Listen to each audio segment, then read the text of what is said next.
Hey everyone, welcome to How to Play and Should I Play Geistes Blitz. Now this is actually Geistes Blitz 2 or Ghost Blitz in English. It's pretty much exactly the same as the first one. This is just the one that I like. So as we can see here on the table we have 5 objects, and these are just the kind of objects you find in every bathroom and every house around the world. You've got towels, a tub, a brush, a ghost and a frog. Now it's important the colour of these objects. So this towel is red. This bath is grey, and a lot of people say it looks blue, but I can assure you it's grey. Brush is blue. The ghost or ghostess is white, the ghostess with the mostest, and the frog is green. We also have a deck of cards in the middle of the table, and these are the cards that we are trying to win.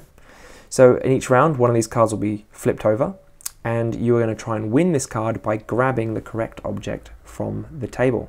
And the picture on the card will tell you which object you need to grab. At the end of the game, and the game will end when this deck runs out, whoever has the most cards in their own private victory stash is the winner. Victory stash, that sounds like something you'll grow on your face if you keep winning board games. So, how do you do a round of this game?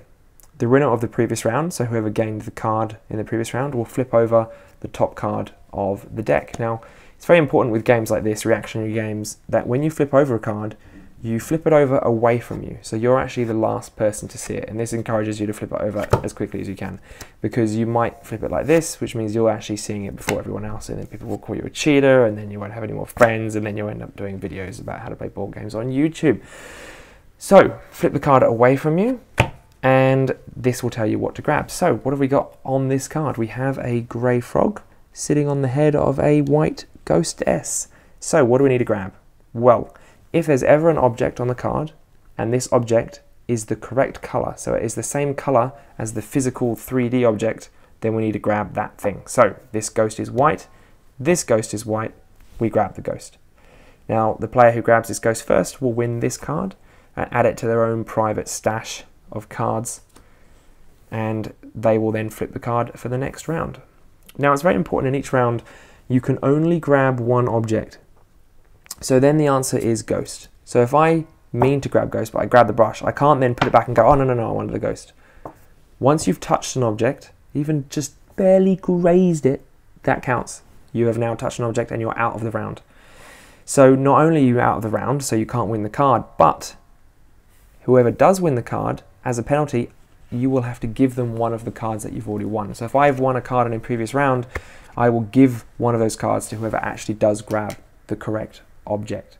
So you want to make sure that you're thinking carefully about what you're grabbing before you grab it. Now this is fairly easy. You see a white ghost on a card, you grab the white ghost. You see a blue brush on the card, you grab the blue brush. Nice and simple. So what happens if none of the objects on the card are the correct color? So here we have a red frog and a white brush. So nothing's the correct color. What do we grab? Well, in this case, we want to grab the object which is not represented on the card at all. So what have we got on the card? We have a frog, we have a brush, we have something red, and we have something white. So there's no grey and there's no bath. So we need to grab the grey bathtub. And again, the first person to grab that will win this card. So these cards are all mixed up in here. So you'll have some cards where the objects are the right color and some cards where nothing is the right color. So you need to watch intently and carefully to make sure you're grabbing the correct object. Now, these are the basic rules of Geistes Blitz, but you can make the game more difficult, and there's a few extra rules you can add. One of the rules is the talking frog. So if you ever see a frog on a card, and there's a little frog throwing his hairbrush in the air, then instead of grabbing the object, so instead of grabbing the bath, we actually have to yell out the name of the object. So we have to yell bath. And then the first person to yell the object wins the card.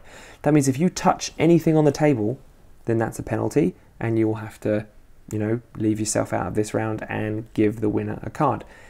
But even if you yell the wrong object, even if I yell towel or yell hairbrush, I've still done the wrong thing because there's a frog I need to yell. So I will then give a card to the person who gets it right. Now, as a house rule, I actually don't include the penalty for yelling because I like to encourage people to talk in the game, and I find that when you include that rule, people are really, really quiet the whole game and it's not as fun. But it's up to you which one you do. So that's the talking frog. That's an extra rule you can add in to make the game more difficult. And there's another extra rule you can add in, and that is the talking frog, but in another language. So if there's a frog on a card, and then there's an object on the card and it's the correct color, so I'm going to find an example of this somewhere in this deck. No. Eventually we'll get there.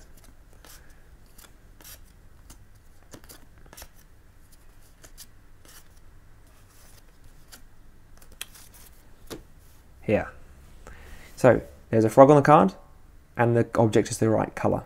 So normally you would just yell out towel, but if you want to play with the foreign language talking frog, then if the object is the correct color, you actually have to yell it out in another language. And the rulebook comes with the other languages that you can play with, so German, Italian and French, as well as English. Now of course if you're playing with some people who know Japanese and they want to teach you the Japanese words for all of these, or Korean or American or any other languages you don't understand, then get them to do that, because the more you learn the better. But it's an extra rule you can add in and it catches people out every time, but it is good fun hearing people trying to yell out things in other languages. So that's another extra rule, and there's even another extra rule you can add in if that one is too simple. So here's another example here. So I spent ages looking at this card before. The ghost is on the card and the bath is grey, so we have to, instead of yelling bath, we have to yell bath in the language of our choice. Now there is another rule, and that rule is the towel rule. So when there's a towel on the card, so normally in this one the towel is the correct colour, so we'll grab the towel because there's no frog, we don't have to yell, we just grab it. But when the towel is on the card, you actually have to grab the object that is the same color as the towel. Now on this one, it's the actual towel, so it doesn't make any difference. But on this one, the towel is white. So that, therefore, we're not actually doing the brush, which you'd normally do on this card because there's no blue and there's no brush. You actually need to grab the towel, the ghost. But no, you don't grab the ghost because there's a frog on the card, so you have to yell ghost. So there's a lot of rules you can add in, and you can pick and choose which ones you want to add to, to have the most fun, is which ones that you like, which ones you find difficult. But you can make the game quite complicated, and I personally think it's more fun when it's more complicated, but it's up to you. So that is how to play Geistes Blitz. Now, should you play Geistes Blitz?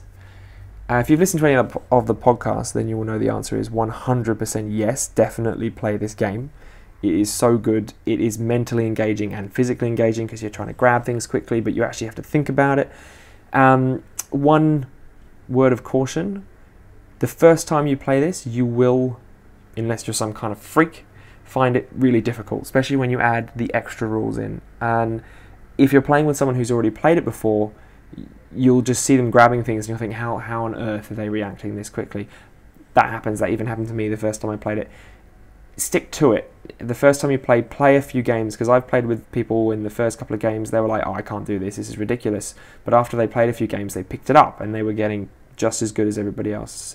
So stick with it. If you are teaching somebody this game and you've played it a lot, maybe go a little easy on the first games, because there's nothing more irritating than playing a game of Geistes Blitz and they have 100 of the cards and you've got one in front of you. It's just not fun. So make sure that it is fun for everyone. But once everyone's played it a few times, it will be super competitive. It's super quick and it's super hilarious as well, especially when you play with the other languages. So give Geistes Blitz a go. There's 3 versions: Geistes Blitz 1, Geistes Blitz 2, and then Geistes Blitz 5 to 12, which is insanely difficult. So if you want to take it to the next level, 5 to 12 is the one for you. So thanks for watching this video. Please feel free to check out any other videos on YouTube on our channel, or check out some reviews or podcasts on forchitsandgiggles.com. See you next time.